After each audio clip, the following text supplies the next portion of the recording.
তাহলে আমরা খেজুরটা খাবো সাহারিতে, এটা রাখবে কেন? কোনো কেন নাই, আমার নবী খেয়েছেন আমি খাবো, ব্যাস এই জন্য। ভালো থাকবেন ইনশাল্লাহ। রমজানে কেউ যদি কথা বলতে আসে বলবেন কি 100 বার সুবহানাল্লাহ বলেন, কথা বলতে আসে। যদি আরো বলে কথা বলতে চায়, ভাই একটু কিলবিল করতেছে মুখটা, ঠিক আছে 100 বার আল্লাহু আকবার বলেন। আরে ভাই পড়ছি তো আরো আবার বলবেন লা ইলাহা ইল্লাল্লাহ 100 বার পড়েন। তো পড়ার পর আপনার বলবে ভাই মুখ তো চলতে চায় খালি, বল আলহামদুলিল্লাহ 100 বার পড়েন। এরপরে আবার বলবে ভাই কথা বলতে মন চায়, কোরআন খুলে দিয়ে বলবেন পড়ো পড়ো, বুঝে বুঝে পড়ো।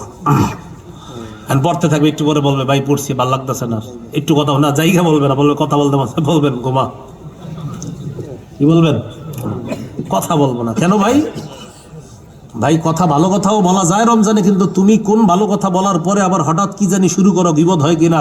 আমরা মূলনীতি শিখছি, রোজা হলো জাহান্নাম থেকে বাঁচার ঢাল, এটা ছিদ্র হয় গীবত আর মিথ্যা দিয়ে, মিথ্যা আর গীবত হয় জিহ্বা দিয়ে। এই জন্য তুমি যেহেতু জিহ্বা চালাইতেছো, সুবহানাল্লাহ দিয়ে চালাও, আল্লাহু আকবার দিয়ে চালাও, আলহামদুলিল্লাহ দিয়ে চালাও, লা ইলাহা ইল্লাল্লাহ দিয়ে চালাও, কোরআন দিয়ে চালাও। ভাই অনর্থক কথার যদি নিয়ত করে থাকো, আল্লাহর রাস্তায় এখান থেকে যাও, না হয় ঘুমায় থাকো, আমি উঠাই দিব তোমারে, যাও বাবা।